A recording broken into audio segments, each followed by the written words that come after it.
When I first moved to Seattle, I was out of state. I didn't know anyone. I did not have any friends. I hadn't really met many of my coworkers. So I got all moved in and settled and thought, what am I going to do if I get sick? No family close by, nobody. So I thought, okay, here's what we need to do. You need to create some kits. You need to create a stomach flu kit and a cold kit, a flu, because when you're living alone, it's totally up to you. You don't have anyone to come to your rescue. You don't have anyone to say, let me run to the pharmacy. Let me run to the store. Oh, you're out of soup. Why don't I run to the store and get you some soup? Nope. You are all alone. No one else to save you. So I went ahead and I made some kits. And I thought this might help you in your journey if you're living alone or if you're taking care of someone, but they're not at a point where they could actually help you out because you're their caregiver. Let's start with the stomach flu kit I put together. I thought, what am I going to need to have on hand? Make sure it's always available. So I went ahead and got some vegetable broth. You can do chicken or beef. I just wanted something that didn't have as much sodium. And then Gator Light, which is, I am not sponsored by anyone. It's just something that I found that helps me. So if you're losing a lot of fluids, you'll want to make sure that you are rehydrating. So that does help. I also have water. Since I don't have a kidney, I need to make sure I'm always pushing fluid. I try to drink 3 liters of fluid a day, water specifically. I also really like vitamin water, so I have a vitamin water in here, a straw. I have more soup, chicken noodle soup. It's one of my favorites, reminds me of my mom. Also, I have a Coke. Now, you can use any kind of dark carbonated beverage, but that really does tend to help with nausea. So it's not always ginger ale, but I have ginger ale right here. A few other things I keep on hand, obviously saltine crackers. These are great to help with nausea, and sometimes you just need to be able to chew a little something. So we've got some saltine crackers. I also have some Pepsid if you get a sour tummy, chapstick, Pepto-Bismol, which is good too, some anti-diarrheal, Imodium, things like that. I like to keep some peppermints on hand too to help a little bit with the nausea. Oh, I found these not too long ago, so I added them to my kit. It's liquid IV, and you can put that in water, and it helps to replenish some of those electrolytes that may have become imbalanced if you're losing a lot of fluids throughout the day. Now, please keep in mind, I am not a medical professional. I'm not a doctor. I'm not a nurse. Just things that I've gleaned throughout the years and done some research. So it's up to you and your health, what you want to have in your kids. Let's see, the other thing I have is, oh, I love these cooling pads. Sometimes you get a little flushed, you feel a little hot. These are for children. I have some on hand for my grandkids when they stay over if they're not feeling well. These are great to have on hand to maybe put on your back of your neck, your forehead, that type of thing. But I have found that really helps as well. Some cottonelle wipes. Oh, these emesis bags, or bags if you feel sick and you're going to throw up. These are great. They extend. They're lovely. I have these throughout my house. Let's see. The other thing I do is I like to just have a Ziploc bag, something that I can Ziploc shut. And I can either tape it to the side or just kind of toss it in here in case I need tissues or something. I can just toss those in there, so I'm not having to walk to the kitchen or bathroom, etc. So this is my stomach flu kit. Now let's move on to the cold and flu season. This I created for the times that you get a cold, and you know how you have body aches and pains? Oh, that's the worst.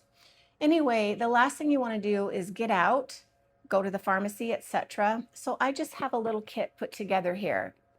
I have tissues, more of the cooling pouches. This is a swab stick. Now, I read about this. I haven't had to use it, but I tend to get sore throats. I still have my tonsils. And I was told if you rub it on your throat, sometimes can help with the pain. I haven't done that yet. Again, I'm not a medical professional, but if I get a sore throat and I try it, I will definitely follow back up and let you know how that goes. Also, some saline. If you're stuffy, just the regular saline works great. I also have ginger ale, more of the liquid IV, lozenges for your throat if it's sore or scratchy. I have some of these on hand.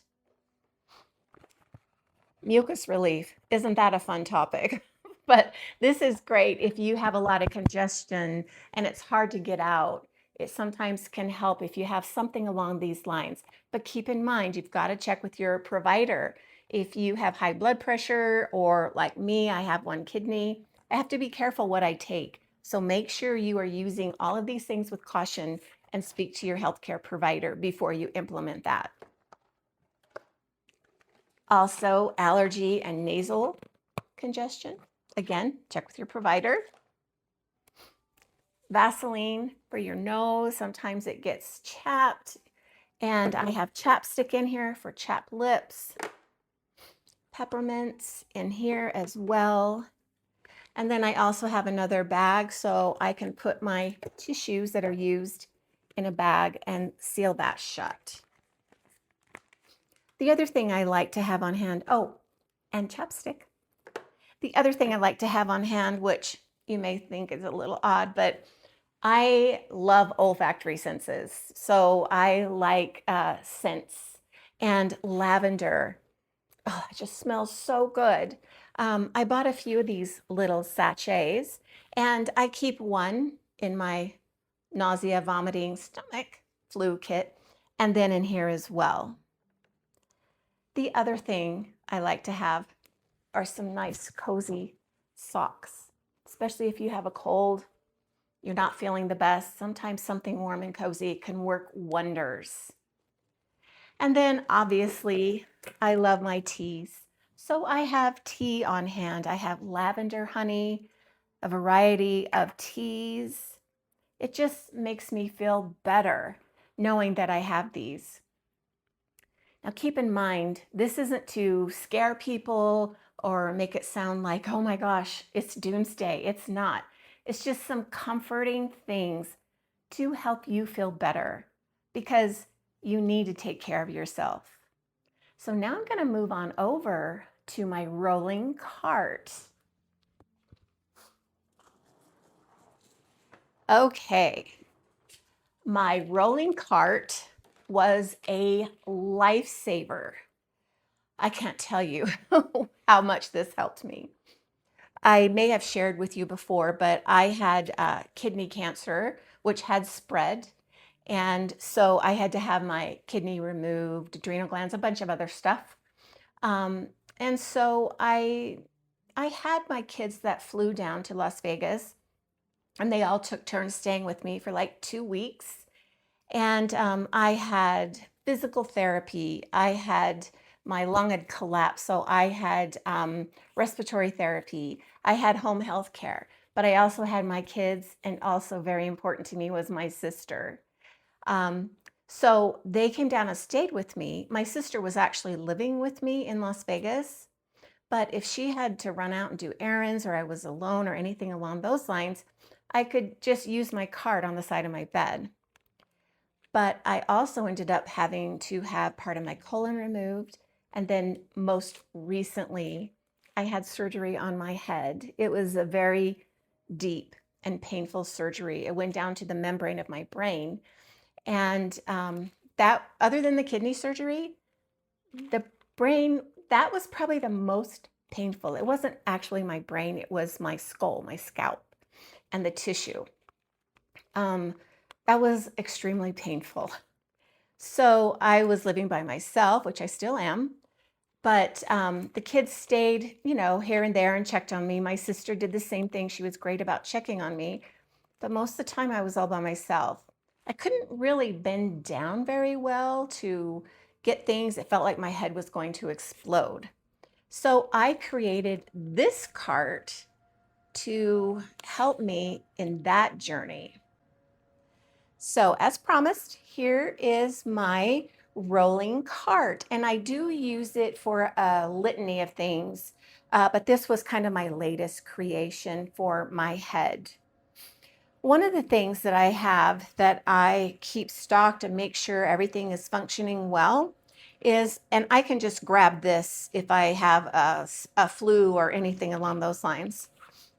Since I've had a couple surgeries, both times my lungs collapsed, I have a little finger that checks my oxygen, my O2 level. So I keep that in here. A thermometer. Everybody needs a really good thermometer. And if for some reason this is not working, then I also have a regular thermometer.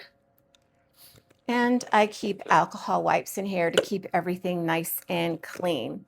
So I keep all of these items in just a little pouch so I can easily access things. Bandages if I ever need that. Tissues. Hand sanitizer. Tylenol, my pain reliever. I can't take anything other than Tylenol, so I make sure I have that. Another bag, an emesis bag. Aquaphor, a big container of Aquaphor, Vaseline, another head bandage when I needed those. And then these are all sterile gauze. I had to have sterile gauze and change that several times a day, so I use these quite a bit. The other thing I have here are more of my antiseptic wipes, alcohol wipes, gloves. I keep gloves on because I would always wear gloves and then take care of my head as needed. Or if the kids or grandkids came to help me, they would wear gloves as well. Hydrogen peroxide, alcohol, a blood pressure cuff. I did just purchase a ring like the Aura, but it was a knockoff from the Aura, and I got that, and it does check my blood pressure routinely, which is good. Since I had my kidney surgery, I don't have high blood pressure anymore. I think that was really causing a lot of the problems, but I am supposed to keep track of my blood pressure routinely. So that's always something that's really good to have in your cart as well, something to monitor your blood pressure. I also have one of these bags. It's filled with ice. This one isn't, but I have two that I keep on hand, so I can always utilize those. Or a bag of peas in the freezer is good if you sprain your ankle or something, or you need some ice on something swollen. Again, cooling pads. I love these things. They're great. And then on the bottom, just more gauze.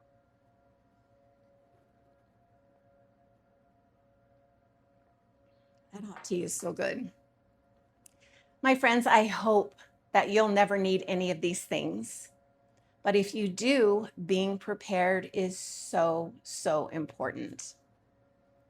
Again, this is Melinda, retired, now what? And if you're new here, welcome. I hope you were able to get some good information from this. And if you're returning, thank you. It's great to see my friends. Until then, remember, being prepared isn't something to make you scared. It's to just be that. Be prepared so you're not worried about the what ifs. Plan ahead, just a little bit of planning, And I think you'll find that it will save you a lot of worry and stress in the future. Again, take good care. Oh, and by the way, if you would please leave me a comment. I'm sure I'm not the only one that has these kits. Leave me a comment and let me know, what do you have in your kits? What kind of things do you think would be good for me to add to my kit or for our other viewers? And if you haven't subscribed yet, if you would just consider subscribing, giving it a thumbs up, it really does help small channels like mine that are trying to grow. Again, thank you so much. Take good care and stay well.